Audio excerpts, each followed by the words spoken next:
It's time to open your mind and expand your empire. You're listening to The Ted Huff Show. Join in for stories that embrace imperfections and become the inspiration you need to achieve true greatness in your life through actionable progress in the pursuit of self-discovery, self-improvement, and self-purpose. Where will your story take you? Now let's get it started with the man himself, your host, Ted Huff. This episode is brought to you by Citizen CBD, a premier manufacturer of high-quality hemp-based CBD products.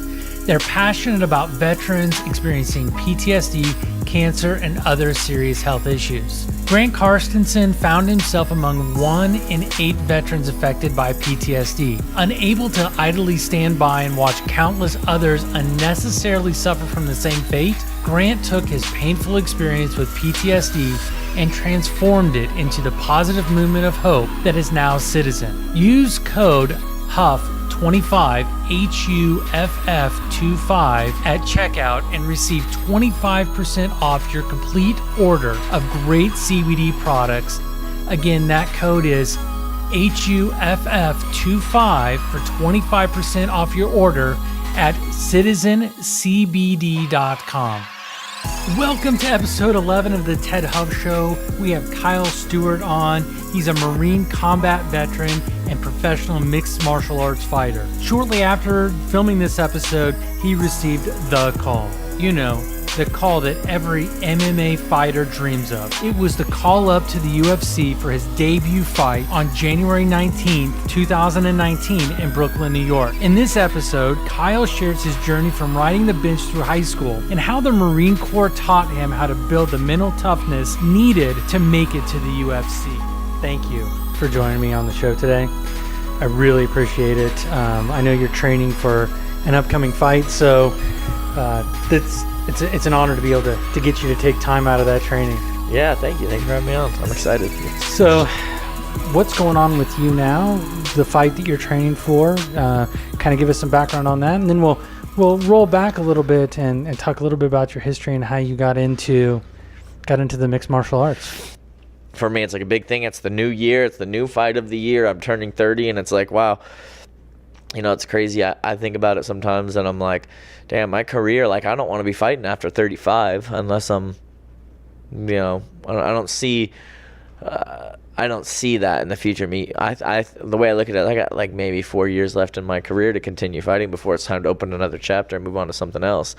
But it's crazy to think about. I've been fighting for so long now. My career is, I'm not even in the UFC yet. And I'm like, well, my career is probably more than halfway over. I'm ranked number 5.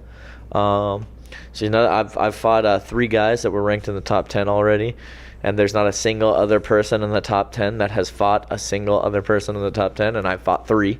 This will be the 3rd one. So, you know, that's something I've always taken pride in, is the guys that I fight. Like, I don't fight. A lot of guys go out there and be like, oh, I'm 10-0 or whatever, but they beat a bunch of what they call tomato cans, you know, and I'm like, I've been fighting tough guys since my first professional fight, you know.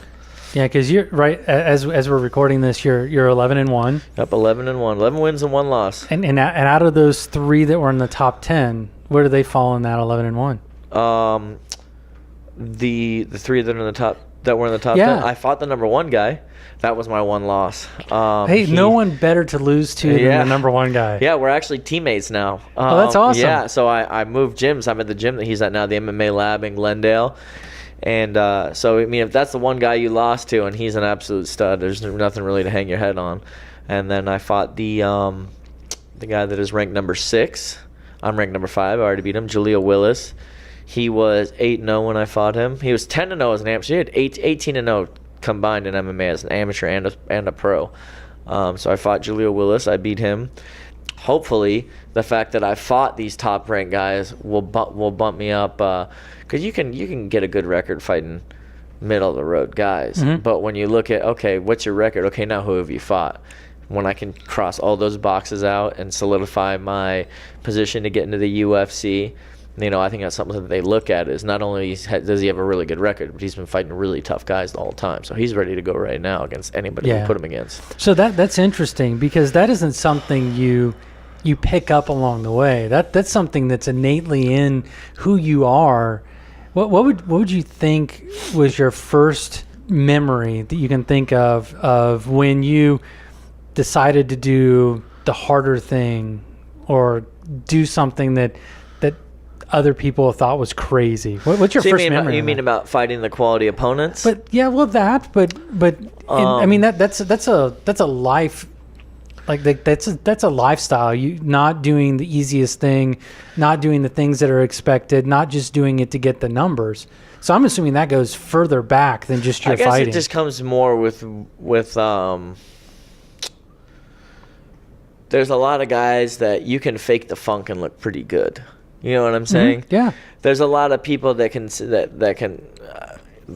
sometimes we call them pretend fighters, right?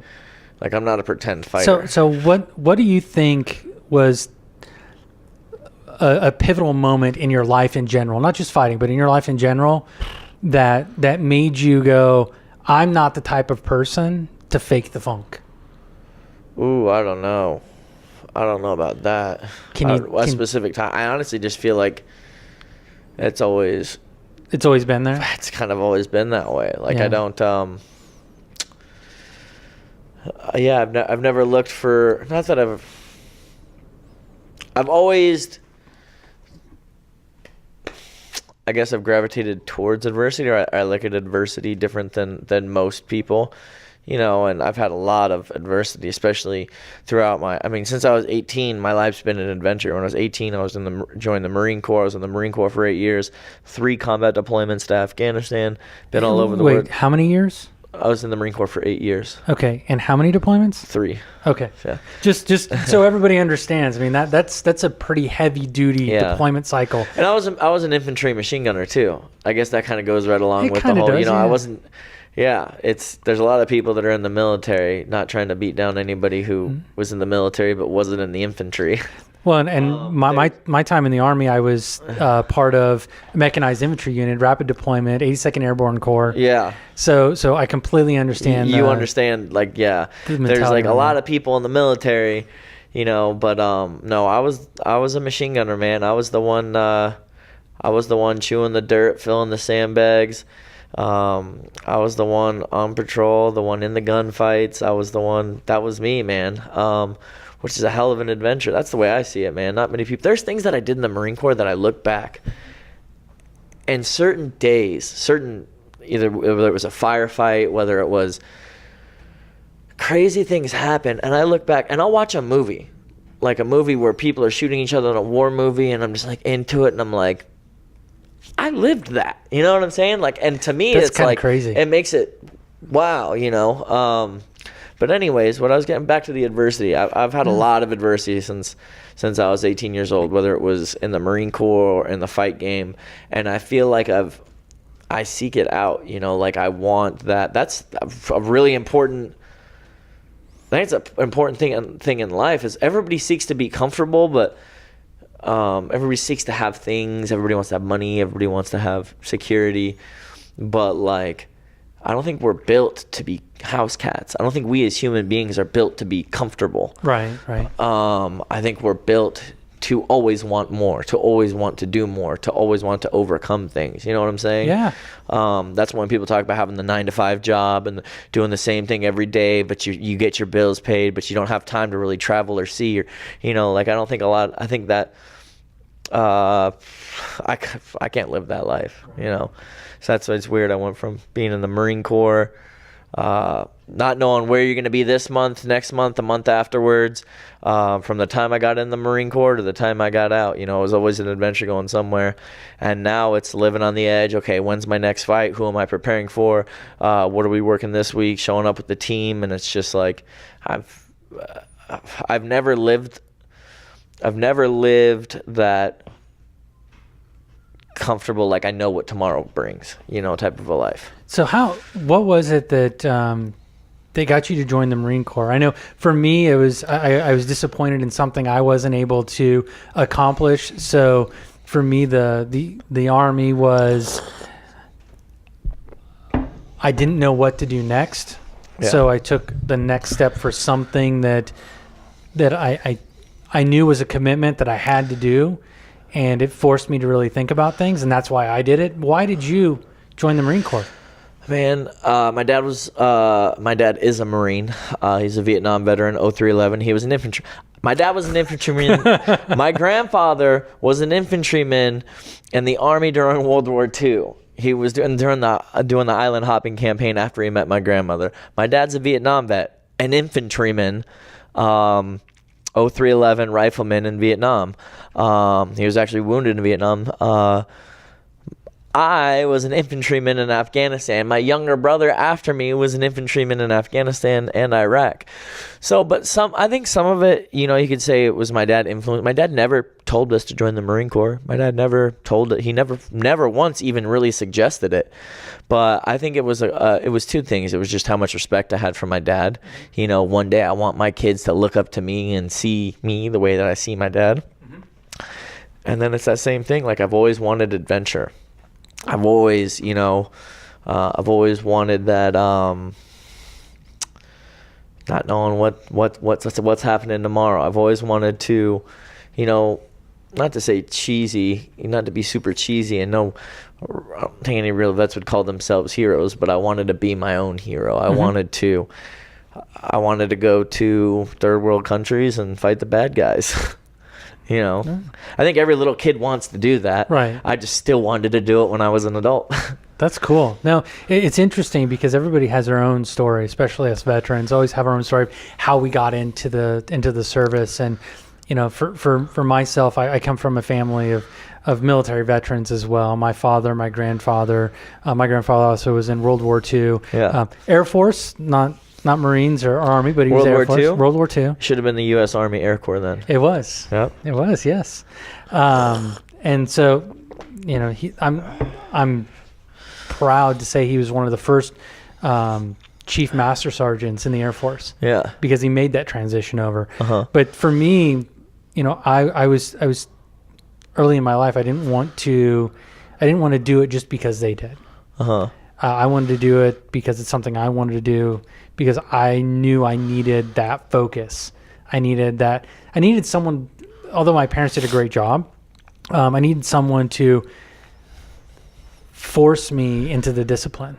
Yeah. And I think that's the piece that I was missing as a child and as a kid. My parents let me do that, and they gave me discipline and they gave me that focus, but the military takes it to another level.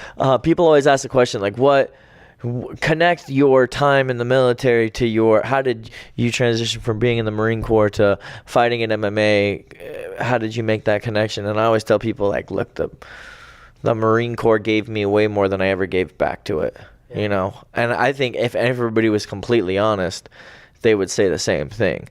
But a lot of people want to beat their chest and I'm a veteran and, like they're some sort of hero or something. Right. Those are the douchebags. But it gave me way more than I was ever able to give back to me. No, it didn't give me more. It made me earn more than I had ever earned. Do you get what I'm saying? Yeah. It made me endure. That's when I say, when people seek adversity, like, man, I had to endure a lot on my deployments, from the combat to the no sleep to the being self-reliable to the being relied upon by others. Yeah. You know what I'm saying? And that really, I was an 18-year-old kid. I tell myself this when I turned 28 on my 28th birthday, 10 years before, I'm not good at math, 10 years before I was 18, and I would tell people, because I was already a successful mixed martial artist, I'd tell people, if I could go back 10 years and tell 18-year-old Kyle Stewart that just graduated boot camp, or just graduated high school, getting ready to go to boot camp, if I go back and tell 18-year-old Kyle Stewart, hey, you're going to join the Marine Corps, you're going to be an infantry Marine. You're going to go on 3 combat deployments to Afghanistan. You're going to go to Thailand, Okinawa, the Philippines, Singapore. You're going to... people are going to try and kill you. You're going to get shot at. You're going to get shot at. You're going to lose loved ones. You're going to kill people. You're going to... everything you saw... Everything that you think about when going to war, that's going to happen to you. And you're going to survive and you're going to be better because of it. When you're done with that, you're going to become a professional mixed martial artist. You're going to work yourself up to a 10-0 record. You're going to you're going to knock people out in 7 seconds. You're going to, rooms of people are going to explode when you knock somebody unconscious, and people are going to believe in you, and people are going to cheer for you. And, you're going to, because you feel kind of like the man, you know what I'm saying? And if you were to connect 18-year-old Kyle and 28-year-old Kyle, I'm almost 30 now, but if you were to connect them 10 years apart, they're two totally different people. Yeah. And that's what I say that the Marine Corps gave me, is if it wasn't for the Marine Corps, I'd never be fighting in mixed martial arts. Never. I would have never had the freaking... I've been a martial artist my whole life since I was 5 years old. Started doing karate. I was obsessed with it. But I never would have had like the intestinal fortitude to be like, look, let's do this, And that's interesting you bring that up, because I was just talking to another one of my guests, and we're talking about the military background and that as well. And it's interesting. I'm starting to find a kind of a theme. I have a lot of veterans on that are coming on. And the discussion we had was like, I went into the military completely no self-confidence. Mm-hmm. I didn't think I could do anything right. I didn't think I could finish anything. Yeah. I didn't think anything. I rode the bench in high school. I rode the bench when I played football. I rode the bench throughout high school. I played in I was on the football team, right? I was 20 high school football games that I could have played in. I played in 6, right? Because when we ran our 40-yard dash times, when we did our bench press and our max squat, it was like as a 15, 16-year-old kid, I would see that and be like, well, these kids are stronger than me. These kids are faster than me. That means that they're better than me. Oh. You know what I'm saying? Yeah, no, I completely get that. That means that they're better athletes, they're better specimens, they're more qualified to be on that football field than me, just because they're stronger. Stronger meant better, faster meant better, and I fucking loved football. And so I rode the bench throughout high school. And then when it came down to the end of the season, first off, this is where, at that point in time, I was of the mindset of, this is the hand that I've been dealt, right? Mm-hmm. I was kind of the person that this is what happened to me. My life is this way because I'm not fast, I'm not strong, because I'm not smart. I got bad grades in school. My dad was a teacher at the school that I went to. Oh, shit. I got a D in his class. I got a D in my dad's class. And my dad would just shake his head at me. But I was ineligible for the last 3 or 4 games of my senior season of football. I love football. Even though I didn't play, I just loved being on the team. I loved being around the guys. I felt like a cool kid, Yeah. I was like the biggest cheerleader from the sidelines. You know what I'm saying? Yeah. And I became ineligible, and I was so angry with my dad because the reason why I was ineligible was because of his D? No, not because of his D, but because I wanted to drop a class that I didn't need. It was a biology class. I wanted to drop a biology class, right? And he wouldn't sign off on it. And I was like, Dad, I don't need this class. It's extra work that I have to do, and I don't need it to graduate. It's literally just I'm wasting my time in it. So let me drop this class, and then I won't have to worry about doing this because I think I'm gonna fail this class and become ineligible. And he's like, no, you won't. Get it done. And I was so mad at him because I failed that class. And of that mindset at that time, I blamed him. I blamed my dad. I was like, you should have let me drop that class. I told you I was going to fail the class. When in reality, at that point in time, that immature mindset as a 17-year-old, I was blaming him. But now as an adult, the reason why I failed that class is because there was homework and assignments and projects and stuff that I just didn't do. I just didn't care enough to do them. Right. Now I take ownership of that, and that showed me something. Now, fast forward to almost 30-year-old Kyle, I see the difference between the two. Yeah. So would you say that that's probably, in your mind's eye, the failure, the biggest failure that you've had that really changed your mindset? No, definitely not. I've had a lot of failures, but that goes along with. I was trying to make a really good point. Going back to... Sorry. I know you're good. Going back... Okay, so that was me in high school. I was a kid that rode the bench. Then when I went to boot camp, I joined the Marine Corps. When I said it was the reason why I changed, is because it forced me to rely on myself. It forced me to own my own mistakes. It forced me to be like, look, I can't blame other people for this. Because when I went to boot camp, it was kind of the same story. I was still that loser, right? I was still that kid and I wasn't a loser because I was a loser. I was a loser because I accepted being a loser. You know what I'm saying? I was a loser because I went to boot camp and it took me 28 minutes to run the 3 mile. The PFT, the 3 mile, took me 28 minutes, and I did 6 pull-ups. Right?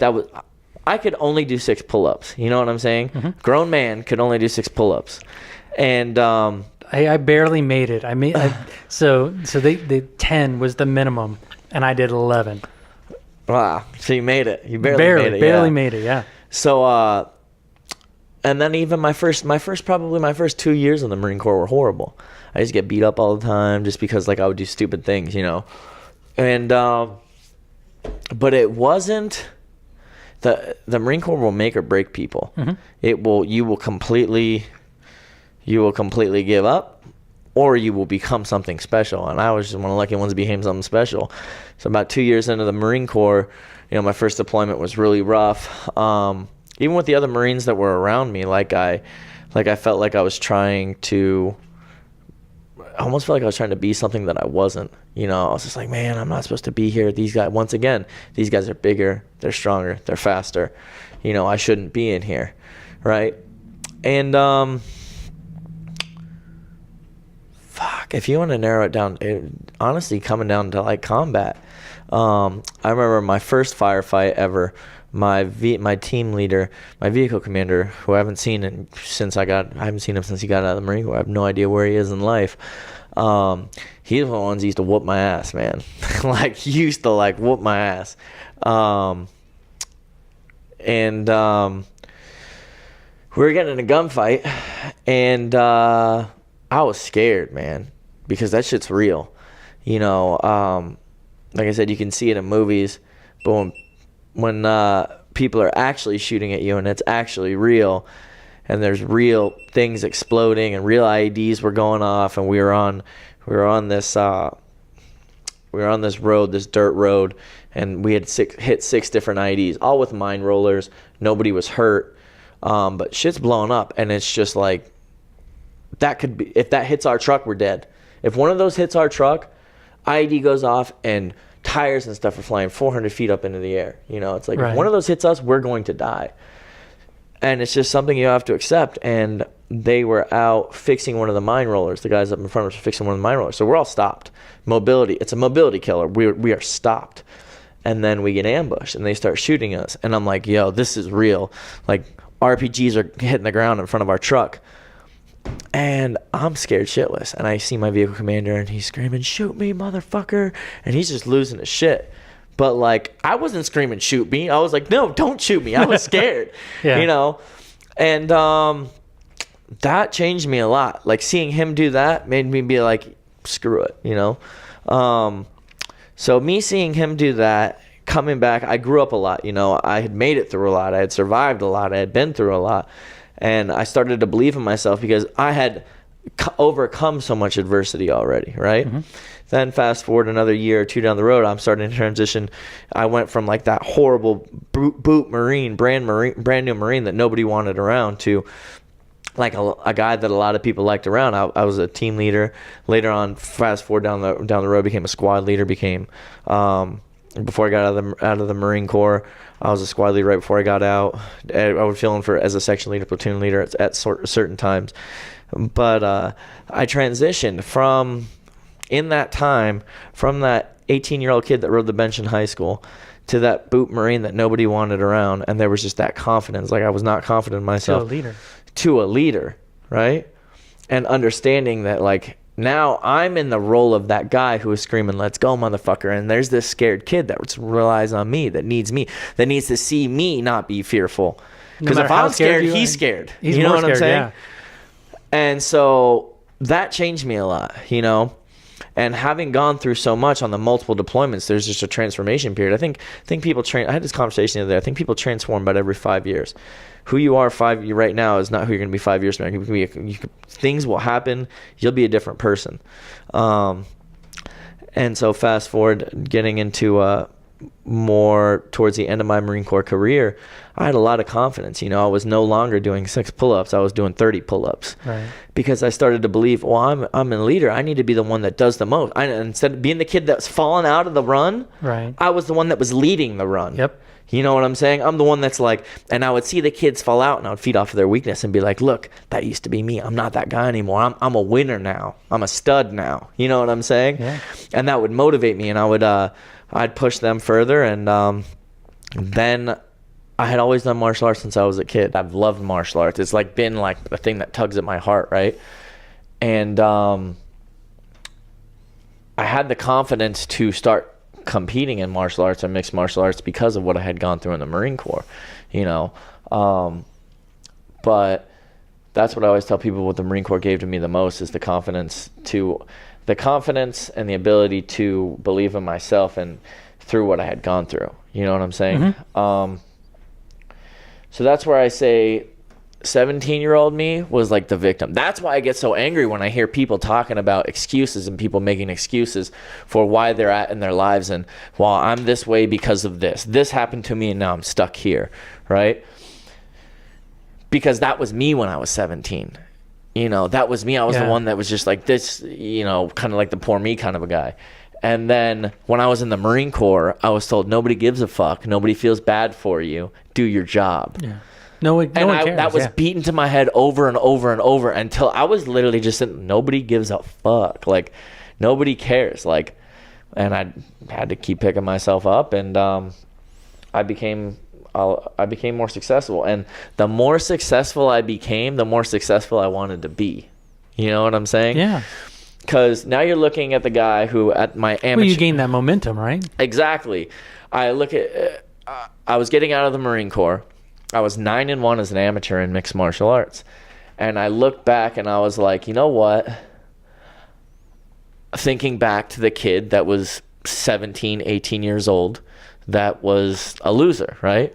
And I was like, I would never think that I would be good at fight. I mean, amateur fights are fights. You're in a cage. There's about 1,000 people surrounding the cage, depending on the casino that you're in, and they're all watching and cheering, going crazy, and people get knocked out. It's real, you know? And I was like, that momentum had built, right? And then so from there, I was like, okay, you know what? Like, I never thought I would get this far, you know? So let's do it. Let's go professional. Let's see if we can make it to the UFC. And every stage that I've been to, I've just gone a little bit further and a little bit further and a little bit further. And it's kind of like there's this mountain you're walking up, and you can go up step by step by step, and you turn around and you look back and you're like, wow, I forget about when I was way down there. Right. You know, I forget about when I was the kid that ran like a 5-second 40-yard dash and was just like, I'm slow, I'm a loser, I'm just always going to be a loser. You know, like that was me. And now I'm the guy that like hates that personality trait. You know, like don't sit there and feel sorry for yourself, because at the end of the day, you can control where you're at. You can control where your life is. And that's something, once you take that ownership of where you're at, because we control 100% of everything that's around us. We control 100% of our actions, right? You can't control the things around you. I heard this quote really the other day, and I thought it was really good, is you can't change the people around you, but you can change the people around you. You know what I'm talking about? Yeah. I can't change the people the people around me. I can't change you from being you. Right. If you're a shitty person, I can't make you not be a shitty person. Right. But I can surround myself with better people, right? You can stop surrounding yourself with that shitty type person. Yeah. Change your circle of people versus change the people in your circle. Yeah. So that's where the big change had come in, and that's why I think the Marine Corps, for sure, when I tell people that I got way more from the Marine Corps than I ever was able to give back, is the Marine Corps gave me that. Because I like literally look back sometimes and think about, had I never joined the Marine Corps, had I never gone to war, had I never done what I did, what would I be doing with my life now? I'm 100% positive I wouldn't be fighting in mixed martial arts. Wow. I wouldn't have the balls to do it. I wouldn't have the balls to do it. And now it's like, it's my passion, you know? And then I'm like, what would I have done? I'd probably be fat. I'd probably be soft. Probably have man boobs. Probably be just working some lame-ass 9-to-5, because I was horrible in high school. I was horrible going through school. I didn't want to go to school. I wouldn't have had, I don't know. I just think about, like, I wonder what, God, you know, like those movies where people go back and they change something and something crazy happens. I'm like, man, if I went back and I hadn't joined the Marine Corps. Yeah. if I hadn't joined the Marine Corps, I wonder what kind of what would I be doing with my life at 30? I'm about to be 30.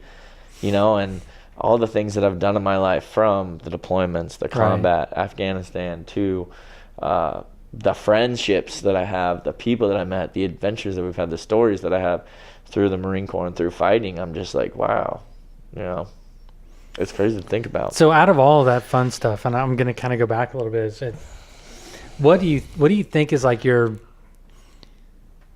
biggest failure, the hurdle that you crossed that you're like, I can't believe that it didn't turn out the way that I expected to, but I'm glad that it didn't. It didn't turn out the way I expected to, but I'm glad it didn't. Yeah. Oh, that's a good one, you know, because I think about that all the time. Throughout my Marine Corps career, there's been a lot of things that have happened, or not my Marine Corps career, my fighting career. There's been a lot of things that happened where I'm angry. Like, why wasn't it me? Why didn't I get the shot? Like, and I look back and I'm like, fuck, I'm so glad that happened. And I'll think of a few. I was telling, all right, so we just need one, man. all right, I'm gonna give you a couple though. All right, that's cool. So I'll give you my most recent one, right? And this is relevant because it's been within the last 6 months. All right. So I was 10-0, right? I was 10-0 as a pro, and I fought the guy that was ranked number 1, right? And I knew, because I had already fought on Dana White's Contender Series, right? I had fought in front of Dana White. Dana White was right there, and that was another moment where I won the fight, but I didn't get selected to be in the UFC. They didn't pick me and sign me with a contract. And I was like, I was disappointed then. But thinking back to my skill level where I was at then, I wasn't ready to consistently fight the guys in the UFC. You know what I'm saying? To where I am now. Yeah. A lot of guys spend years and years and years trying to get to the UFC, and when they get in, they're out and they're gone within 6 months to a year because they can't swim. You know, they can't survive in there. It's the best fighters in the world. The best fighters in the world fight there. They're all killers. And if you're not ready for that, then you shouldn't be there, because it'll be in and out and over before you even realize you were there. Even get to buy a shirt. You know what I'm saying? Like, you'll be over and done with real quick. And so I was upset that I wasn't selected there, right? And I just kept working. And specifically in that fight where I fought, like, so I had a shoulder injury, and I was pissed off about the shoulder injury, and I was upset, and I went in that fight thinking, hey, I'm probably going to lose this fight because my shoulder's injured, right? I had a torn labrum. I had to have surgery on it afterwards. So I had the injury, and it was one of those moments where I was like, God, why did this happen to me? But in that fight, like, I had knocked out a lot of people early in my career, and I had a lot of success. In that fight, that was the first time where I had to, like, check myself right at the very beginning of the fight, because that taken down, my shoulder was about to pop out. I could feel it. It was 2 weeks before the fight. My shoulder popped out of socket completely. And I couldn't, 10 days before the fight, I could barely throw a jab with my left arm. I couldn't wrestle. I couldn't do anything. And the thing that I'm glad that it happened, and I'm glad that I won. I probably wouldn't be glad that it happened if I had not won, but I'm glad that it happened because for the first time in my MMA career, it made me have to dig, you know, because there was a time in that fight when I was literally just like, look, we knew this was going to happen. I gave it my best shot. I could just tap out right now, and I could hold my head high and be like, well, I fought with a torn shoulder. But I was like, no, don't go out like that. Don't go out like a pussy. Get up. If you're going to go out, you know? Right. And so I got up and I won that fight. And that was the first time in an MMA fight where I had to, like, really check myself and be like, look, like, are you really about this life? Are you really going to go through this? And I did. But fast forwarding to about 6 months ago, I was 10-0. I had already fought on there, which means I know that they're already looking at me. The UFC's already looking at me. They're already thinking of me as a candidate to get into the UFC. I'm already a prospect. I'm 10-0. I'm the only guy in the country with a 10-0 record, where everybody I fought had a winning record. You know, like, everything is on point. I'm getting ready to fight this guy, James Nakashima, and I lose. And I lose that fight. It was my first loss. And I was angry and I was upset, and I was like, damn, I was this close. Like, if I had won, I for sure would have gotten in, because I would have been a world champion, the LFA world champion. I would have got in. And it was just like, you know, at first I was angry. But I'm a pretty positive person. But looking back now, I even talked to my coach about it. I was like, that loss was great for me because it allowed me to, I reached out to James, who beat me. And I was like, hey, would you be willing to let me come and train with you? And he dominated the fight, man. Like, it wasn't close. Like, positionally, he dominated that whole fight. And he's like, yeah, man, I'd love to train with you. So I wanted to go train with him. And I joined the team. And the things that I've learned since then, and not just from him, but from the rest of the teammates and from the rest of the guys that are there, the things that I've learned from those guys, I have gotten so much better. It's kind of like how I said, how I didn't get selected to go to the UFC the first time I fought on the Contender Series, right in front of Dana White with him right next to the cage. I didn't get selected. At the time, I was like, shit, man. Like, I was heartbroken, right? At the time when I lost my fight, the only fight that I've lost, I was like, damn, man, that could be it, you know? But now I look at where I'm at now and how much better I've gotten, and the fact that we're teammates now. I think that's a big deal. And I told my coaches, like, dude, that was probably the best thing to happen to me, because there were so many holes in my game that he showed me. Yeah. These are holes in your game. And so for me, in my head, the way that I think about that, I talk about ownership, know yourself and seek self-improvement was something I heard in the Marine Corp. It's some sort of motivational leadership trait or something. But that stuck with me. Know yourself and seek self-improvement. Like, I knew where I had flaws. And so I reached out to him. I reached out to the coach over at the lab, John Crouch, and I was like, hey, can I come over and train with you guys? And I went over there, and I've gotten so much better since I've been over there. I'm fixing those holes in my game and adding more tools. Right. And that's not easy to do. No. That's not easy to reach out to the guy who just whooped your ass. No, but I'm like, that's how I am. Like, I don't take anything like that personally at the end of the, like, it's fighting. But, like, I think that's huge. Being humble is if you're a humble person, it'll get you so much further than being driven by ego. I heard a quote, it was like, ego and insecurity are best friends. Where you find one, you'll find another one. You know what I'm saying? Yeah. Humility and confidence are best friends. Where you find one, you'll find the other one. You know what I'm saying? Because I know I'm not the baddest man on the planet. I know there's a lot of dudes out there that are better than me, you know. But yeah, people always, oh, that's really cool that you reached out to him. I think it was really cool that he, you know, I just fought him, you know. And so he gave me the blessing and let me join the team, and I started training with them.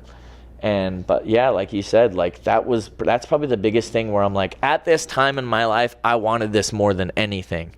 Like, I was crying before the fight. I was all emotional. They were interviewing me, and I was just like, this is it. This is my moment. I was meant to be here. My friends still make fun of me. They're like, hey, Kyle, remember that time you were on national TV and you started crying? And I'm just like, you guys are assholes, man. I was emotional, man. And it was a fight in front of the troops, so there was like so many people there, and I was like, in my head, I was like, I was meant to win this fight. I was meant to win that belt. And now I'm going to go to the UFC, you know, and then I lost. And I didn't just lose, like, I got dominated, you know. It's not just like, and it wasn't like a fluke knockout or anything. It was just position for position. I lost that entire fight. And now looking back, I'm like, you know what? That was probably one of the best things that ever happened to me. One, because now I get to train with them. And now we're teammates, and now I'm teammates with all the guys over there. And it showed me where I need to improve. And now I get to train with the coach that coached against me. Right. You know what I'm saying? Yeah. So, like, and I agree, there's a lot of things. I like that you brought that up, because there are a lot of things that happen in life where when they happen, you're like, fuck. Like, this is the worst thing that could have happened. A breakup. Another example, you break up with your girlfriend, you get a divorce from your wife. Like, at the time, you're like, this is miserable, this is horrible. You know, but you meet someone else, you move on, something gets better. When we talk about, I mean, that's a huge difference, to be able to go from losing a fight and being comfortable with saying, you know, I see a weakness and I need to adjust for it, and I'm going to look to the guys that showed that to me to help me through it. I'm assuming that through your training, you run into those days where you lose the focus of what you're working towards and why you're working towards it. You get frustrated because you're not able to accomplish something during that training session or during that.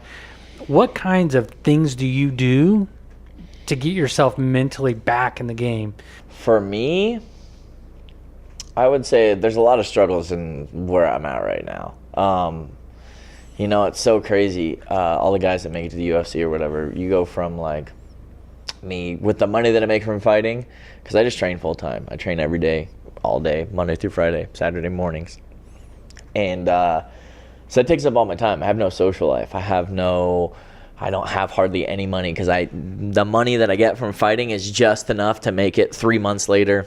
I'm talking like, and I get paid more than most other guys because I sell a lot of tickets. I have a lot of sponsors. I get, Yep. So in a fight, if I make $4,000, $5,000, $6,000, $7,000 to $8,000 tops, you got to make that $7,000 last 4 months with bills, with freaking $800 a month and rent and utilities and payments and yada yada. So that's where it just sucks, is where like you feel like you're always broke. Like you feel like you're always broke and you never have time and you never have So what do you do to get yourself through that? I mean, because that's the number one thing that people fight about is money. So how do you stop fighting with yourself? I just remember that is the adversity. You know what I'm saying when I talk about overcoming adversity earlier? That's what it is. That it takes a lot to get to that level. It takes a lot. You know, it's so crazy because when people see the Conor McGregor, the whatever UFC star you want to talk about, like that person was once in a day in a struggle. You know what I'm saying? Right. Before the 20 million Instagram followers, before all of that person was in the struggle. That person, Conor, was on welfare. You know. Yeah. And that's where I go, look, I can think back to that saying when I talk about that 18-year-old kid that was a loser. So right now it may suck, but I'll look back at where I'm at now. But hey, remember when I was broke and had no money and no time and no friends and but I was on my grind and I was in the gym every day and that's all I cared about. You know what I'm saying? Yeah. That's where I just like, someday it'll get better. I just have to keep showing up every day. Just keep showing up and keep moving forward. That's really it. So I think that's important to, and I'm going to summarize that, but I think the important message around that is just keep putting in the work. You may not feel like it, so what? You may feel like you're not making the progress you want to do. Just keep working at it. Because you know what, my coach said this to me. Sorry, I don't mean No, to go ahead, man. My coach said this to me, and I was like, after a really shitty day of practice, and I was just like, I was losing, and he goes, those little ugly, little brown, rusty pennies with like a piece of gum on it, you know what I'm saying? And I was like, yeah. He's like, well, they'll spend just as much as a shiny brand new penny. They're worth the same. Yeah. And he told me that, and he's like, so you're in here. It may not have been the best day, but you put your one penny into the bank. And if you come in here 2-3 times a day, you put your pennies in 2-3 times a day, and you spend every single day here, and you spend all this time, eventually that all adds up. Right. And that was something that I was like, wow. It's like, what are you, like Mr. Miyagi or something with these sweet little... So, yeah, he told me that. That's something that I think about is just at the end of the day, it's effort. It's consistent effort. It's hard work. It's not talent. Talent gets you nowhere. I know a lot of fighters who are far more talented than me, way more talented than me. There's 15 dudes I can name off the top of my head that when I started, if they would still be going like I am, they'd all be in the UFC. You know what I'm saying? Well, yeah. But this wasn't their number one priority. This wasn't the only thing that they were thinking about. They had other things that they put in front of it. And that's where I go, you know what? How am I 11-1 right now? Because I still remember that loser. I remember that 18-year-old loser. I was like, how the fuck did I get to this record that I have? How have I done what I've done and been where I've been and fought the people that I fought? How have I done this? Because I still think of myself sometimes as that 18-year-old loser. And I heard another quote one time. I think about quotes all the time. That's all right. It's like, sometimes, what makes me so special is the fact that I don't think I'm special at all. You know what I'm saying? And so I know I have to be in the gym because I know through meeting all these talented fighters that they're just better than me. They're just stronger, they're just bigger, they're just faster. So I just need to spend more time in the gym than them. And I see them taking days off. I see them wanting things handed to them. I see them wanting things to be given to them.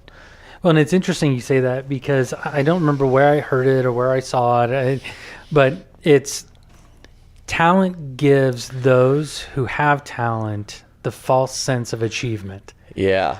And so it's almost like you see guys that pick up things when it comes to mixed martial arts. That's what I'll talk about. You see guys that pick up techniques so easily, guys that make it, guys with the highlight reels, and guys who it comes to naturally, they're the easiest to give up, right? And I think it's because they didn't have to work to get it was given to them naturally. Whereas somebody who what's that false sense of achievement again? Who feels like that loser, right? Who feels like I'm that loser, but I can do it, Yeah. Somebody like that is willing to take that beating because he wasn't, it's crazy. You see some of these guys, they call them bullies in MMA. There's like the bully mentality. They're great at beating people up. They're great at beating people up. And when they're beating people up, they look amazing. But when they get cracked, when they hit somebody and that person doesn't go down, I call them athletes. They hit somebody and that person doesn't quit and that person doesn't go down and that person gets back up. They shrink a little bit. And when that person starts hitting them, they shrink a little more. When that person takes them down, they shrink a little more. And they just continue and they break. They're breakable. So Kyle, my finishing move, I'm going to, is to ask folks on the show, what 3 things can they share with the listeners and the viewers that will help them be more successful starting as soon as they finish this show? Well, I can for sure give you 2 things right now off the top of my head. One is understanding that you control your universe, right? If you're a problem, you take you wherever you go, right? So if you wake up in the morning and one person is an asshole to you, that person's probably an asshole. If you wake up in the morning and 50 people are an asshole to you, you're probably the reason why they're assholes. You're probably the asshole. You know what I'm saying? Mm-hmm. You take you wherever you go. You are 100% responsible for where you are right now in your life, right? The other one is someone else's success has nothing to do with your success, right? Putting someone else down does not build you up, So remind me to go back to that, but I'm going back to the first one. Mm-hmm. So you take you with you wherever you go. You are 100% responsible for where you are. You can't control where you're at in life necessarily. You can't control the things that happen to you in life. And I'll give you a perfect example. And he probably won't want me using this, but a guy that really inspires me, one of my buddies who was a Marine, he was a scout sniper, stud, absolutely stud human being. He was a double amputee. He lost both of his legs when we were in Afghanistan. And he was a stud Marine. Like, meritoriously promoted Marine Corps scout sniper. He was one of the best dudes, like the picture perfect United States Marine, and ran a 300 PFT physical fitness test. Super intelligent. If you know, snipers are a special type of human being. They are a very special type of. They're uncommon amongst uncommon people, right? Marines. Yep. Combatants, they're like, and as far as the infantry goes, they're like the most dialed in, anal, everything needs to be perfect, right? Mm-hmm. And he was a great Marine. And I remember the day he got hit, him being flown out, and a lot of people get out of the military, and the first, I was hurt in the military, I was this, he has no legs. He has 2 prosthetic legs, and he lives in Tempe. Well, he actually moved out of Tempe, but him and I still stayed in touch. And I used to give him boxing lessons, hold mitts for him and whatnot. And he flips houses. I went to his house, and he's at his house.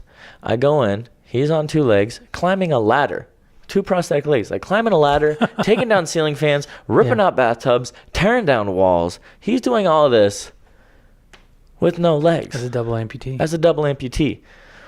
And that's something that I always tell myself is like, look, he can't control that happened to him, but he's still a successful human being. And what he's doing, how he's making money, he's doing with his career, and he's got a girlfriend, and they're really happy together. But that's a perfect example of somebody who controlling how he reacts. Controls how he reacts, right? Yeah. You can't control what happened, but he can control how he reacts, right? Another thing that I would say for successful people is, and this is something that I'm most guilty of, is especially when it comes to women, to MMA, like women's MMA. It's so much easier to make it to the UFC when you're a woman and this and that. I've said that before, and I'm like, well, it doesn't matter. somebody else's success has nothing to do with your success. You know what I'm saying? Mm-hmm. Somebody else's greatness doesn't hinder your greatness, right? So I can sit around and say, well, it must be easy to get this when you were, you know, it was a lot easier. Your road was easier, you know, and in some cases it might be true. Not everybody travels the same path. You know what I'm saying? Right. But just because their here's path an looks example. that way, yeah. In the military, you have different people that get promoted. Certain MOSs, certain jobs, they get promoted way faster than other jobs. And it's like, well, it must be easy getting promoted when you're an underwater basket weaver and I'm a machine gunner. I'll be like if I ever get promoted, you know? Mm-hmm. But you'll never be successful sitting there pointing out how someone else had it easier. You get what I'm saying? Yeah. So those are two things. Understand that you control yourself, which is a great thing. Yeah. The other one is someone else's success does not hinder your success. Yeah. What's your third one, man? I can't dig deep. I don't know if I can think of a third one. I know for sure those two are things that I have to think about all the time. Oh, here's another one. I knew you had one in there. Know yourself and seek self-improvement.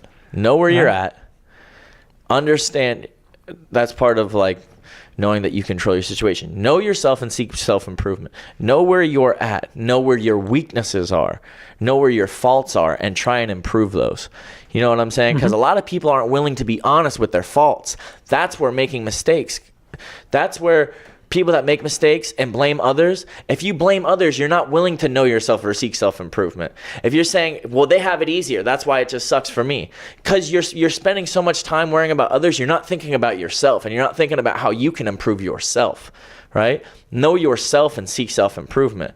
That was like when I was talking to you earlier about my opponent, James, that I fought. Mm-hmm. I knew he was better than me, and I wanted to get better, right? I could sit around and make up excuses. At the end of the day, he whooped my butt. You know what I'm saying? Like, I wanted to get better, and I've addressed that, and I've gotten better, and I get better every day. And that's with anything in life. Like, you can sit around and say someone had it easier. You can sit around and blame others. I don't feel like that's a way to be successful in life. I think you bring up a good point. Is it if you know yourself and you understand what it is that you need to work on, that helps you to that next point of being able to understand that other successes have nothing to do with you, because you start to look internally. And then you also start to look at, when you start to do that, you go, oh crap, that thing that happened that I blamed, John for or whoever for, that has nothing to do with them. That's totally me. Yeah. So you start to kind of go through those three things. And another example is, I complain about how certain fighters get notoriety faster or whatever. Mm-hmm. And at the end of the day, that's taking my future, that's taking my destiny and putting it and holding on to the idea that it puts it in somebody else's hands. Yeah. You know what I'm saying? Yeah.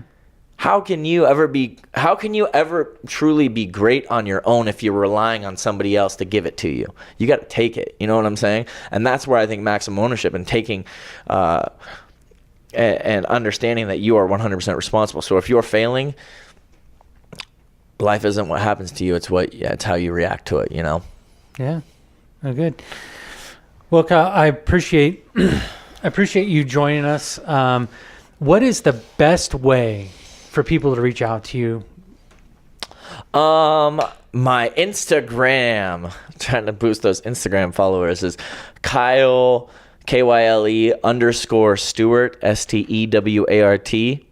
and then 0331. What is 0331? I was at 0331 in the Marine Corp. There we go. That's a machine gunner. So Kyle _ Stewart, 0331. So anybody that wants to follow me, that's where I'm at if you want to find me. Deal. And we'll go ahead and put in the show notes all the different ways to find Kyle. We'll put information about his upcoming fight and a handful of other things to get to know Kyle a little bit more. And thanks again, man. I really appreciate you joining us. Thank you. Thanks for having me on. Thanks, brother. This episode is brought to you by Citizen CBD, a premier manufacturer of high-quality hemp-based CBD products. They're passionate about veterans experiencing PTSD, cancer, and other serious health issues. Grant Karstensen found himself among 1 in 8 veterans affected by PTSD. Unable to idly stand by and watch countless others unnecessarily suffer from the same fate, Grant took his painful experience with PTSD and transformed it into the positive movement of hope that is now Citizen. Use code HUFF25, HUFF25 at checkout and receive 25% off your complete order of great CBD products.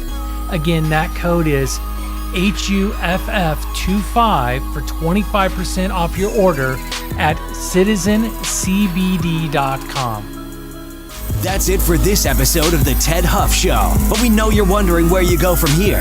TedHuff.com makes it easy for you to get notifications for new episodes, specialized contests, exclusive giveaways, and upcoming events simply by signing up for our mailing list. You'll get access to all this and more by visiting TedHuff.com. That's TEDDHUFF.com. Until next time, open your mind and expand your empire right here on The Ted Huff Show.